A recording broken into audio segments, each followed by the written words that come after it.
And here we have a couple of more words from Coach Alex Keel, a Houston Dynamo Youth Academy coach, that explains the process of youth development and how they are targeted and developed to become a top talent. We have Houston Dynamo Academy U14 coach Alex Keel. You take the role of U14 head coach and scouting coordinator. First question, can you explain the process of tracking the progression of a youth talent as they become older? So first depends on each club, but here that I know we do kind of individual reports, individual development plans, and we do them periodically throughout the year. We meet individually with the players throughout the years, and those are all stored kind of in our collective folder as well. Our high potential players, HPPs as we call them, those are the ones that are tracked a lot more closely. We use video clips with their IDPs to continually track them. And then also in terms of games they played up with older age groups and things like that. So there's a lot of different things that we do, but I think it's usually a group effort, kind of a collective effort in that. And then and I would say the majority of the focus is on those high potential players because those are the ones that we want to see with the first team. Okay. Yep. And as an MLS Team Academy coach, I imagine the end goal is to produce top-class players that will one day perform for your first team. How do you plan to achieve this? First is you got to continue to identify top talent. I think as kids get older, sometimes they rise and fall in and out of the program. So you're going to be identifying talent out of the program and continually trying to do that. And because the better you start, the better the floor, the better they're going to be at the end of the day. Then I would say with those top talent, you want to continually put them in an environment that they're being challenged so they grow. You don't want them to be comfortable and things to be easy for them. So for example, with the player in the U14s, our top players, we want to be with the U15s. Consistently, week in, week out. After hearing these words from Coach Alex, we will now go on to the last part of the interview with Coach Brian. In the area of youth development, what do you think has to be done for the United States to compete against other top countries, possibly winning a World Cup? I want you to think about it like this. I'm older, not the oldest, but when I played soccer, the guy that coached me in my grassroots read soccer from a book. He was a business guy, got off of work because his kid signed up. He comes out, he's reading, do this drill, do this drill. This guy didn't know soccer. I think now we finally have a generation of players, especially the younger players that are starting to have some success over in Europe. They were actually coached by people that played the game. And now you're going to have a generation of kids who at the grassroots level are getting coached by better coaches. Again, you look at the rest of the world, everybody knows the game. They know the game and they teach the game. No problem. I think here we're finally getting that. And I think now you have more and more kids who are exposed just to better coaching and a more understanding of the game. The other thing I tell you, when I grew up, we didn't have access to any high-level games. We didn't have any high-level games. These kids are blessed. They have every one of the top leagues is on TV constantly throughout the week, and they're able to watch it. And the popularity of FIFA, I think that's fantastic. I mean, the kids are playing. You go to any store. We're here in Houston, Texas. I can go to a Target. I can go to the grocery store. There's going to be a bunch of kids of all kinds of different backgrounds wearing all their favorite jerseys, and it's not just Messi. I saw a kid with the Toni Kroos jersey on the other day.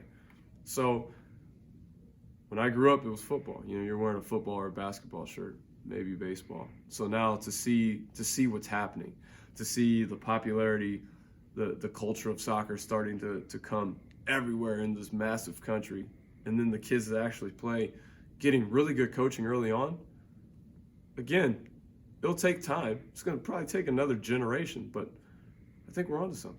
After hearing these words from Coach Brian, what are your guys' thoughts about this? I really think that soccer's being more growing, more popular as a sport here in the U.S. Right now in the modern society here.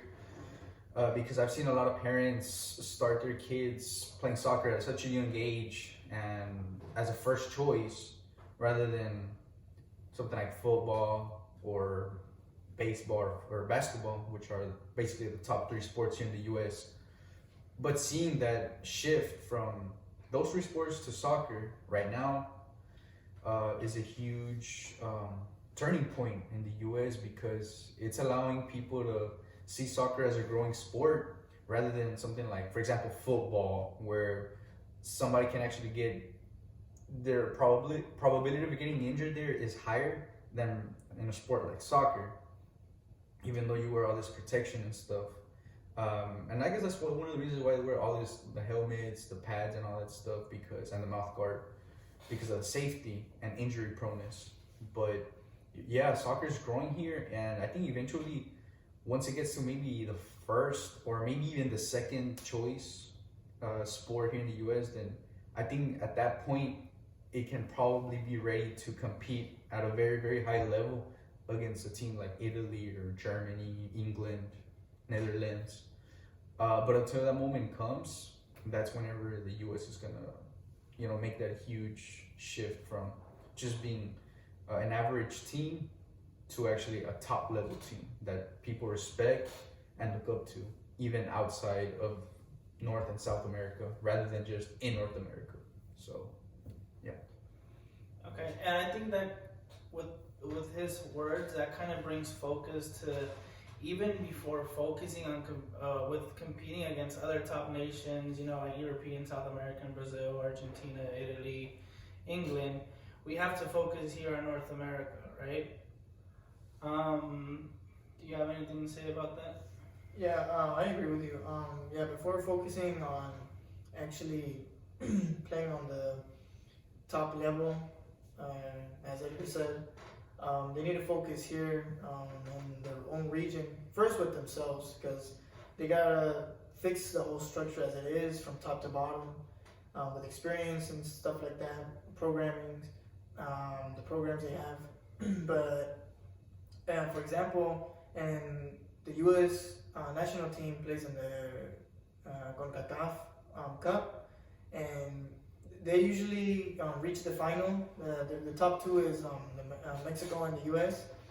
But the difference is that Mexico has one more, and when they face each other, especially, Mexico always, or not always, but most of the time, win, because the difference between both is that in Mexico, that's one of the sports that people focus on, or the sport, and in the U.S., it isn't at this point. I think we can all agree that here in the CONCACAF, Mexico has the upper hand, and I think the competition of having other sports definitely affects us, because that we see in Brazil, their top sport, soccer. Mexico, here our next door neighbor, their top sport, soccer. England, soccer. So I think until we get to that point, maybe, just maybe, the U.S. might win the World Cup. Well, that's all for today. Thank you guys for coming out. Please share and comment below your thoughts.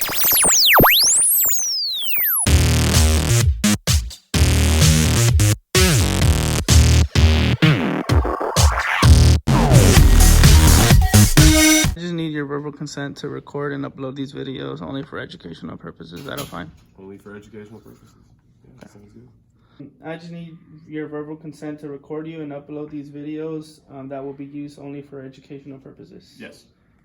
I just need your verbal consent to record you and upload these videos only for educational purposes. Yes. I agree.